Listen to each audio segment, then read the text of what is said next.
It's the Real News Network, and I'm Greg Wilpert coming to you from Baltimore. Could the appointment of Judge Brett Kavanaugh to the Supreme Court have been prevented? Many progressives are now asking what could have been done differently and even whether Kavanaugh could be impeached on charges of perjury should Democrats win control over Congress in the upcoming midterm elections. One writer, though, argues that looking back at the Senate confirmation hearings is not good enough. Instead, we need to look at how President Obama actually paved the road that led to Kavanaugh's appointment.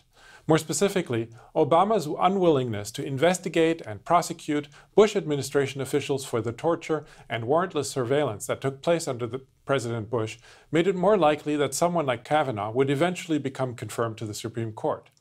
Here's what Obama said back in January 2009, shortly before he was inaugurated, in an interview with George Stephanopoulos on ABC's This Week.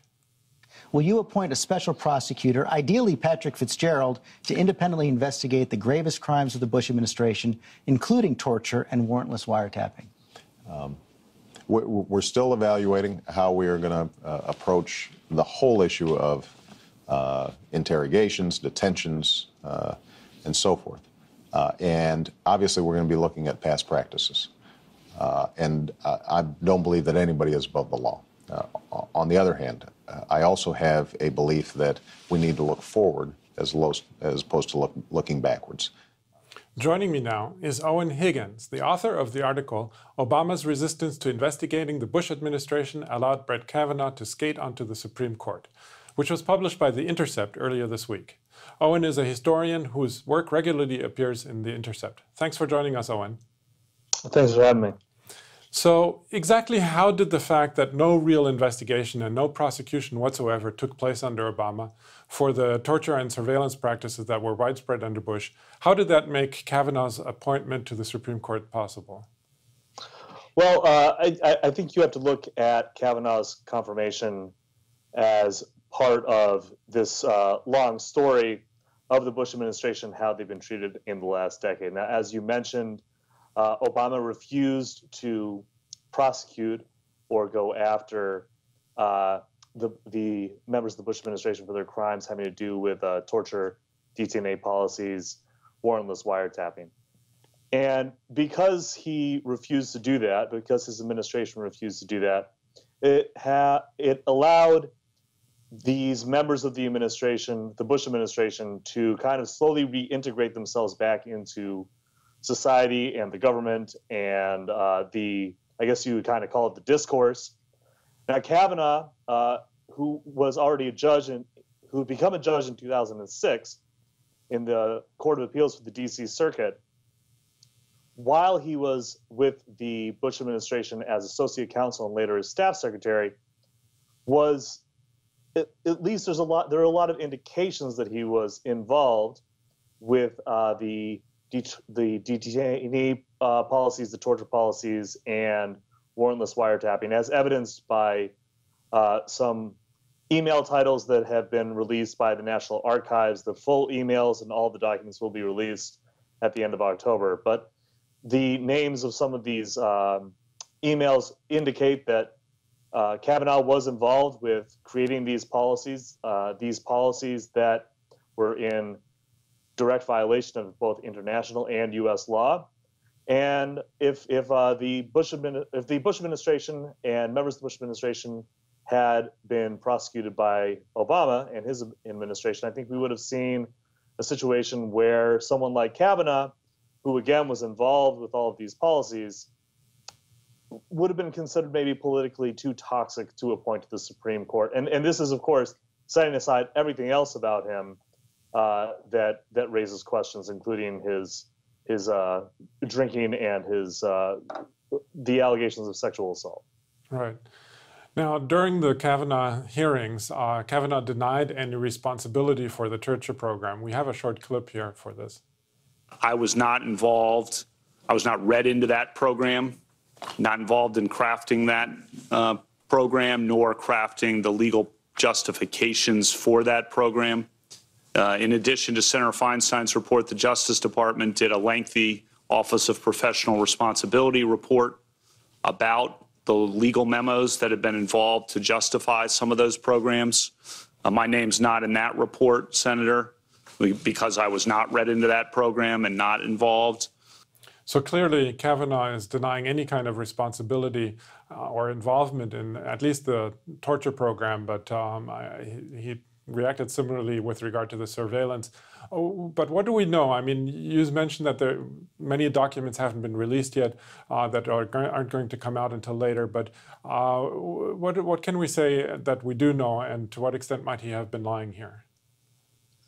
Well, I think that what we can say that we do know is that as a member of the Bush administration, as an associate counsel under Alberto Gonzales in the early years of the Bush administration, as they were developing these torture and detainee policies and surveillance policies, the suggestion that Kavanaugh was not involved with developing these policies it just doesn't really pass the smell test. I mean, even if he wasn't, say, directly involved in writing the policy itself, he was definitely read into this stuff. Again, these email titles that we have from the National Archives show this. But the thing is, and I think that this is very important, is that it would be very easy for us to have all of these answers if there had been any kind of investigation, any kind of prosecution from the Obama administration. However, there was not. And the reason that it would have been easy is because those documents would have been released in discovery. They would have been allowed to be released in Freedom of Information Act. However, because there was no investigation, that's allowed, I think it's around 400,000 documents to be withheld for two reasons. Now, 100,000 of them are being withheld by the Trump administration. They're citing executive privilege. And then 300,000 of them are being, as I referred to before, looked through by the National Archives in advance of their release at the end of this month. Now, of course, that's too late. He's already been confirmed. But the point is that had Obama looked into this stuff, had the Democratic majority, both in Congress and in the executive branch, looked into this, this stuff would have been clear already.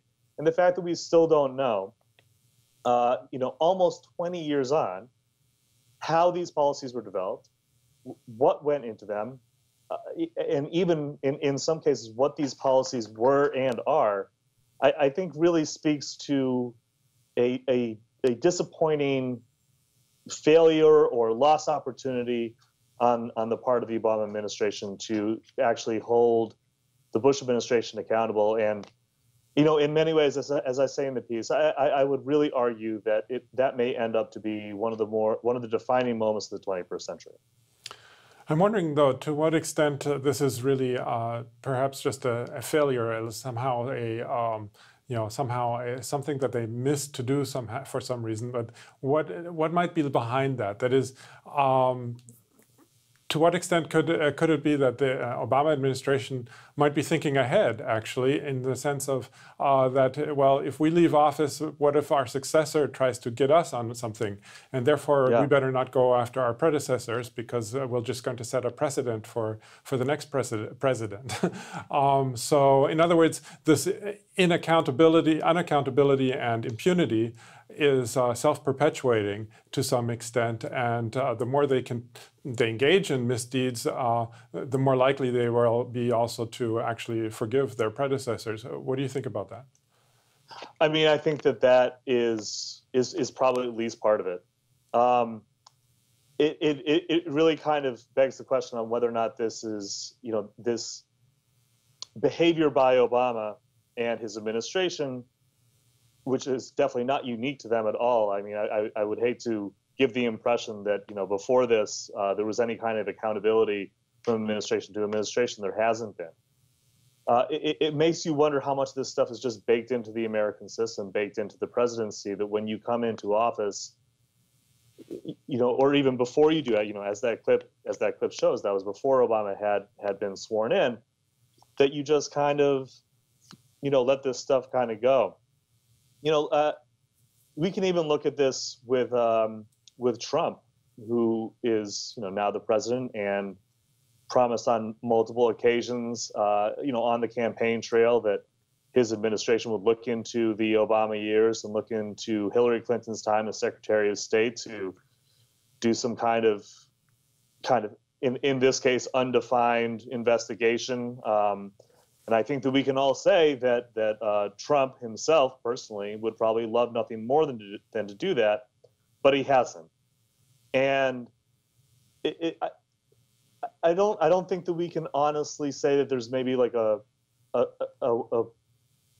through line from like A to B between like any kind of thought, whether or not it's Trump or Obama or Bush or whoever, where they actually really think this kind of stuff through in a way that refers to their own successor and their own place in not getting in trouble. I think that it's more, this is just the way that things are done. Political power in the U.S. is just not accountable, and that's just the way it is.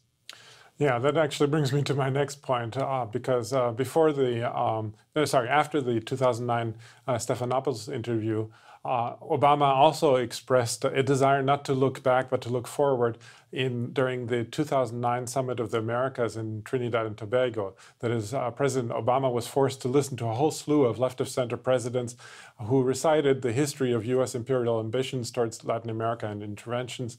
And Obama's speech to those speeches from the presidents was, quote, "I didn't come here to debate the past, I came here to deal with the future." As a historian, what role do you see this type of approach of ignoring history and of not taking responsibility for past actions? What role do you see it playing in the way the U.S. governs? Well, I think it's very American to do that. The U.S. has always approached the rest of the world and treated the rest of the world as if actual material reality and past actions were completely irrelevant to the vision of the world that the U.S. wanted to encounter. You can see this through Obama's time in office, when the interventions in the Middle East, the drone wars, the continuation of warrantless wiretapping, even in the face of denying that was happening. There's an interesting part. I think every country has its own propagandist ideology, and every country approaches the rest of the world and their past in a way that they would like to have it be, rather than the way that it actually is. The difference with the U.S. is that we are the most powerful country in the world, and so the way that we approach the rest of the world and the way that we encounter them has a real effect on how the rest of the world operates. And if the U.S. is always thinking that, we're going to look ahead, not backward, we're not going to learn from our past, we're not going to really consider history when we deal with the rest of the world, I think that has two effects. One, it has the effect of basically what we've seen in the years since the Cold War, with the U.S. just kind of treating the rest of the world as if, like that Fukuyama quote, where he says, that's the end of history. I'm kind of mangling the quote a little bit, but that's the gist of it. And that history's over, and we're just kind of recreating the world as we like to see it. And then the other one is that we just kind of disregard alliances and disregard promises and treat the rest of the world in a way that's very unilateral. And I think that our refusal to consider our history has a lot to do with that. Okay. Well, we're going to leave it there. I was speaking to Eoin Higgins, writer and historian for The Intercept. Thanks again, Eoin, for having joined us today. Yeah, thank you so much. And thank you for joining the Real News Network.